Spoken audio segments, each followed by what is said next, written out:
तो आज हम आपको कहेंगे रोचक प्रसंगों का क्या मतलब होता है ना। पिछली बार हम आपको बताए थे कि लोक कथाएं क्या हैं और उनका वर्गीकरण क्या है।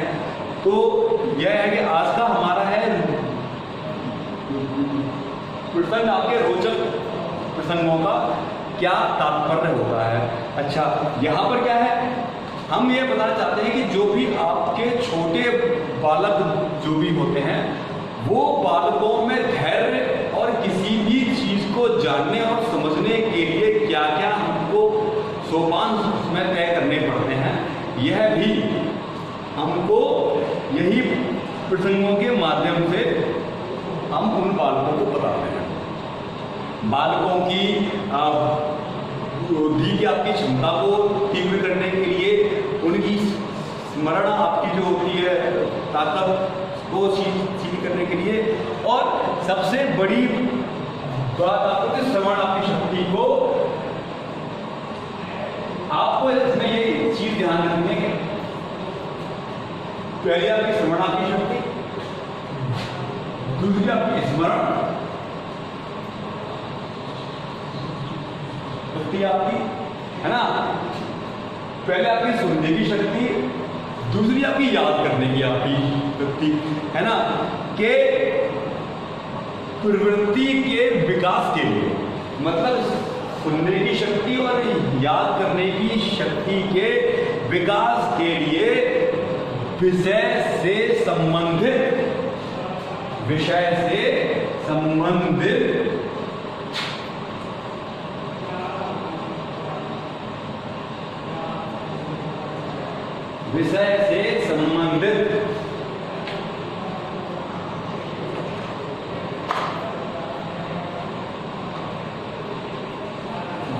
से संबंधित रोचक प्रसंगों को उदाहरण रूप में प्रस्तुत करना, है ना। बालकों की स्मरण शक्ति के विकास के लिए और उनकी याददाश्त की तीव्रता के विकास के लिए और उनकी बुद्धि और उनके धैर्य, उनकी सुनने की शक्ति के विकास के लिए हम विषय, जैसे कोई भी विषय हो, हिंदी हो, विज्ञान हो, सामाजिक ज्ञान हो, इन सभी विषयों की जानकारी देते हुए वही विषय से संबंधित कोई भी उदाहरण प्रस्तुत करने के लिए हम जब कोई वैसी कहानी या कोई ऐसी बात प्रस्तुत करते हैं जो बच्चों को एंटरटेनमेंट के साथ साथ मनोरंजन के साथ साथ ज्ञान भी प्रदान करती हो, तो वह आपके रोचक प्रसंग कहे जाते हैं। ये आपकी इसकी परिभाषा है, ठीक है ना। मतलब विषय से संबंधित किसी भी बात को अच्छे प्रकार से कहे जिसको बच्चे को अच्छा लगे और बच्चा बेहतर फील करे, तो विकास के लिए आपकी रोचक प्रसंग कही जाती है। अच्छा, ये आपकी क्या है, ये आपकी सिर्फ आपकी सामग्री है, ऐसी है आपकी सामग्री।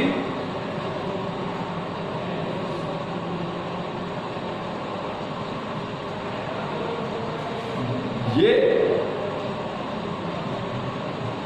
आपकी सिर्फ आपकी सामग्री है, मतलब ये जो सामान आपका सुनने का सामान है क्या।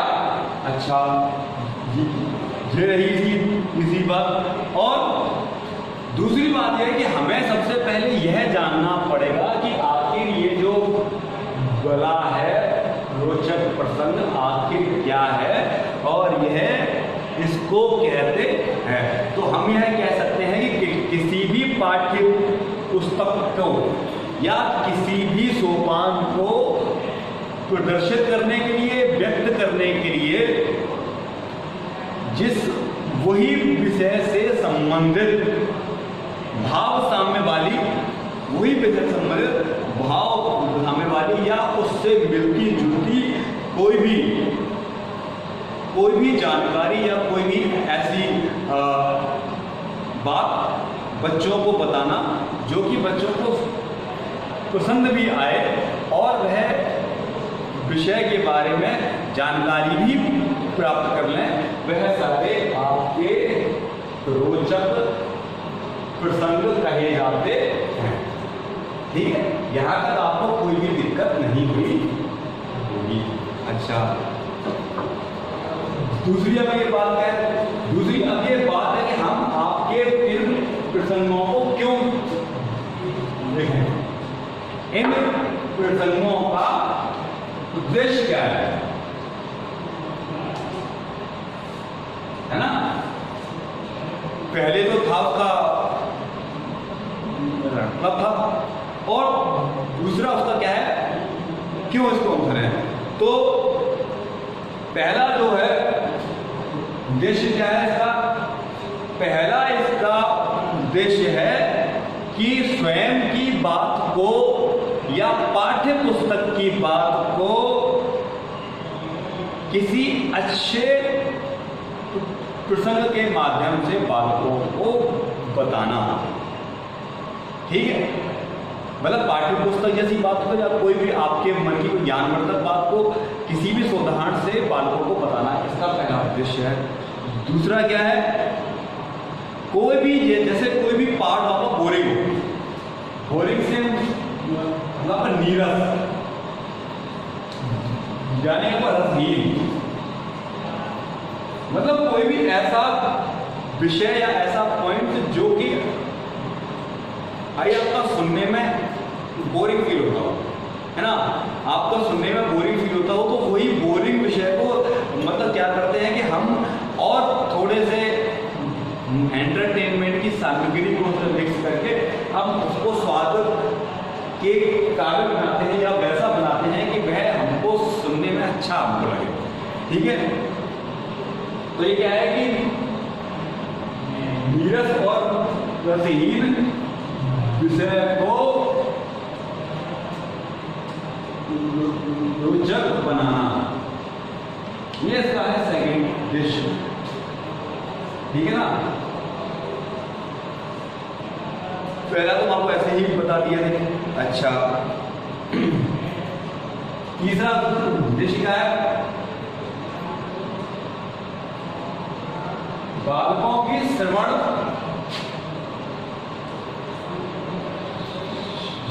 व्यक्ति का विकास।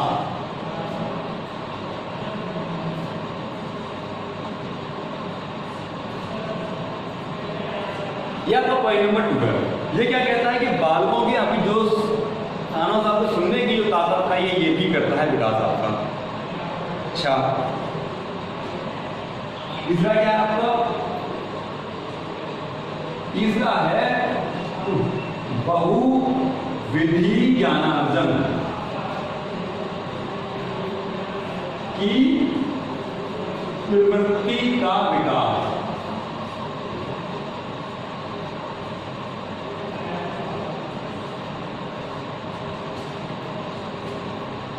मतलब हम किसी भी चीज से कैसे कोई अच्छी बात हम उससे सीखें, कहाँ से कोई हम ज्ञान पाएं, तो यह भी प्रवृत्ति का विकास करने के लिए आपके रोचक प्रसंग बहुत ही कामयाब सिद्ध होते हैं।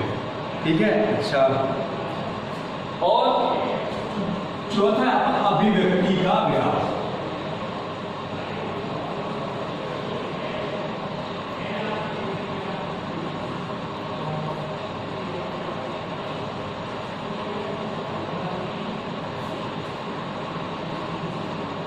जब हम कोई भी स्टोरी को हम अपने कानों से आपके सुनते हैं या उसको हम पढ़ते हैं, तो हम स्वयं भी स्टोरी को बनाना या हम बातों बातों में खुद भी स्टोरीज को बोलना सीख जाते हैं। तो यह जो होती है हमारे भीतर की बात को कहने का जो साधन, जो भाव जो होता है, वह भी हम प्रसंग के उद्देश्य के माध्यम से सीख सकते हैं। अच्छा, यहाँ तक ये आपके 5 पॉइंट से 3-4 पॉइंट मैंने आपको बता दिए हैं। नेक्स्ट आपकी हेडिंग है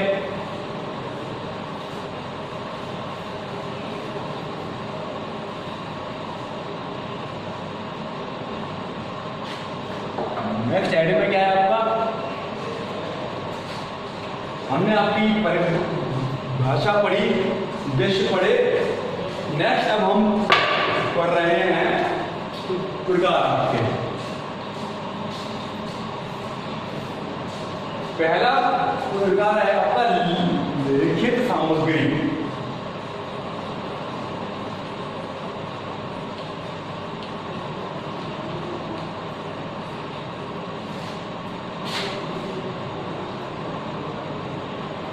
आपको ये पता है कि स्टोरियाँ जो होती हैं, लोक कथाएं या जातक कथाएं, दंत कथाएं, स्टोरीज, कहानी, प्रसंग, आपके ये सब पत्रिकाओं में, पाठ्य पुस्तकों में, अखबारों में प्रकाशित होती हैं, है ना।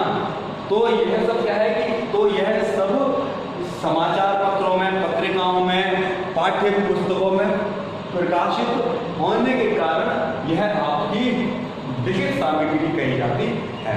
ठीक है, पहला पॉइंट हो गया। दूसरा, लिखित सामग्री मतलब बिना कहीं पर आपकी लिखी हुई सामग्री।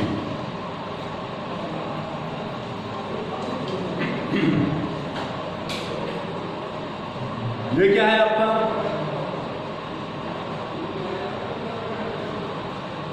हमने आपको बताया अगर कहानी हमारे साथ साथ दौड़ रही है तो जाहिर सी बात है लोक कथाएं और दंत कथाएं भी उन्हीं कहानियों के साथ में दौड़ रही हैं। तो जैसे कि और जो स्टोरीज हैं वह आपकी लिखित सामग्री में आती हैं, तो ऐसी ही लोक कथाएं और ये जो प्रसंग आपके लिखित सामग्री में प्रस्तुत किए जाते हैं, जो कि टेलीविजन यानी आपके टीवी और हम उनको रेडियो के माध्यम से हम उनको आपका सुनते हैं, तो ये आपकी लिखित सामग्री कही जाती है। अच्छा, तो ये थी आपकी प्रसंगों के प्रकार। पहली आपकी है लिखित सामग्री, दूसरी आपकी है लिखित सामग्री। लिखित सामग्री में आपकी कहानी आ जाएगी और लिखित जो आपकी सामग्री, लिखित में आपकी दंत कथाएं और आपकी जो दूसरी जो और कथाएं हैं वो आपकी इसमें शामिल होंगी। अच्छा, तीसरा आपका पॉइंट क्या है?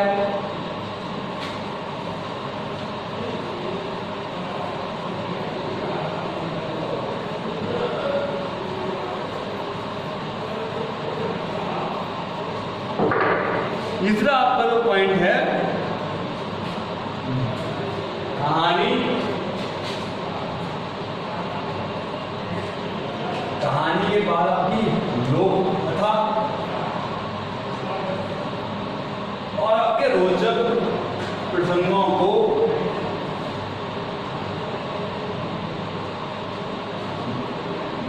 याद करने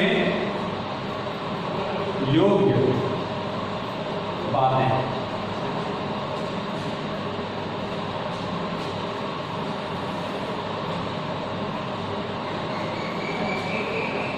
वह हम कौन सी प्रणाली आपकी ऐसी लें कि हम ये लोक कथाएं, कहानियां वगैरह के बारे में हमको जल्दी जल्दी से हमको वो हम उनको मान सकें, जान सकें, और कैसे हमको ये लंबे समय तक, दीर्घ काल तक हमको ध्यान भी बनी रहे। अच्छा, तो ये आपकी क्या है कि प्राध्यापक को क्या है काम करना चाहिए? प्राध्यापक को पाठ्य पुस्तक के स्पष्टीकरण देने के लिए या उसके उदाहरण प्रस्तुत करने के लिए लोक कथाएं, कहानी और प्रसंगों का सहारा लेना पड़ता है। और जब हम इन्हीं के सहारे जब हम बालकों को ज्ञान देते हैं तो बालक में भी इन सभी प्रवृत्तियों का विकास होता है। ये आपका रहा है।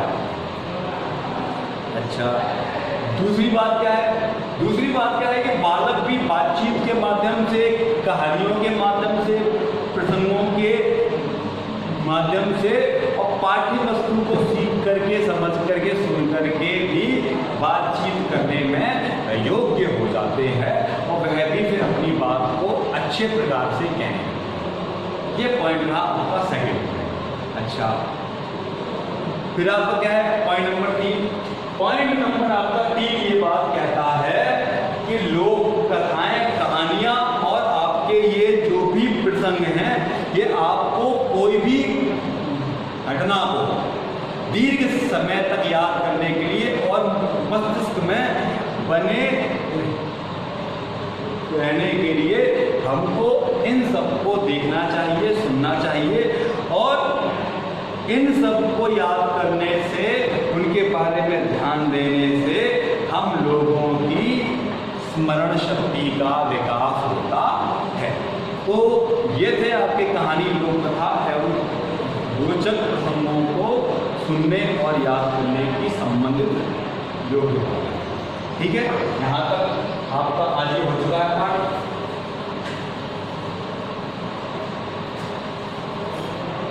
मेन पॉइंट पे आते हैं आपका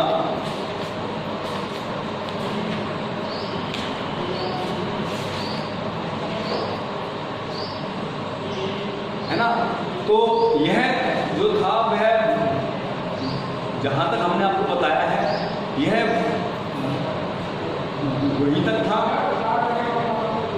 दूसरा, जब हम आपकी वीडियो बनाएंगे तब हम आपको उसमें दूसरे जो आपके प्रसंग हैं, जानकारियां हैं, उनके बारे में हम आपको बताएंगे।